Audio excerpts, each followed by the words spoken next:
அனைவருக்கும் வணக்கம். சற்றுமுன் வெளியான முக்கிய அறிவிப்பின்படி குடும்ப தலைவிகள் அனைவரும் பயன்பெறும் வகையில் கலைஞர் மகளிர் உரிமை தொகை திட்டம் குறித்து இன்று முக்கியமான அறிவிப்பு ஒன்று வெளியாகியுள்ளது.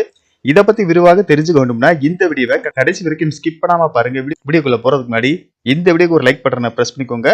இப்பதான் நம்ம சேனலுக்கு ஃபர்ஸ்ட் டைம் பாருங்கன்னா சப்ஸ்கிரைப் பட்டனை பிரஸ் பண்ணிக்கோங்க. கூடவே பெல் ஐகான் பட்டனையும் பிரஸ் பண்ணிக்கோங்க. வாங்க வீடியோக்குள்ள போகலாம்.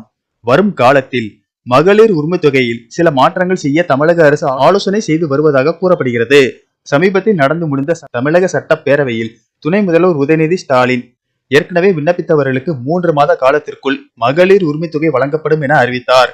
மேலும் பெண்களுக்கு முக்கியத்துவம் அளித்து பெண்கள் தங்கள் உரிமைகளை முழுமையாக பெறுவதை உறுதி செய்வதில் அரசின் நிலைப்பாட்டை உதயநிதி ஸ்டாலின் உறுதிப்படுத்தினார்.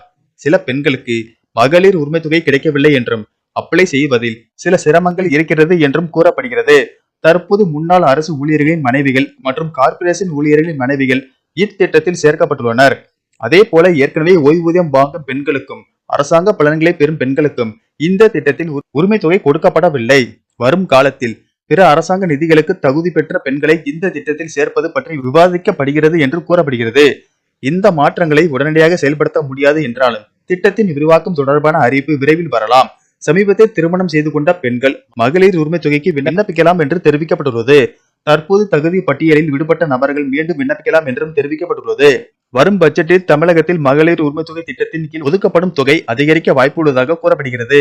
கர்நாடகா, மகாராஷ்டிரா போன்ற மாநிலங்களில் பெண்களுக்கு ரூபாய் 1500 உரிமை தொகை வழங்கப்பட்டு வருகிறது. ஆனால் இந்த முயற்சிக்கு முன்னோடியாக இருந்த தமிழகம் தற்போது ரூபாய் 1000 மட்டுமே வழங்குகிறது. தேர்தல் சமயத்தில் தமிழக அரசும் இதை பின்பற்றலாம் என்று கூறப்படுகிறது. இந்த நிலையில் அடுத்த நிதியாண்டுக்கான தமிழக பட்ஜெட்டில் மகளிர் உரிமை தொகையை உயர்த்துவது குறித்து ஆலோசிக்கப்பட்டு வருகிறது. ஆளும் திமுக கட்சி இந்த தொகையை ரூபாய் 1500 அல்லது 2000 உயர்த்த பரிசீலிக்கும் என்று எதிர்பார்க்கப்படுகிறது. நன்றி, வணக்கம்.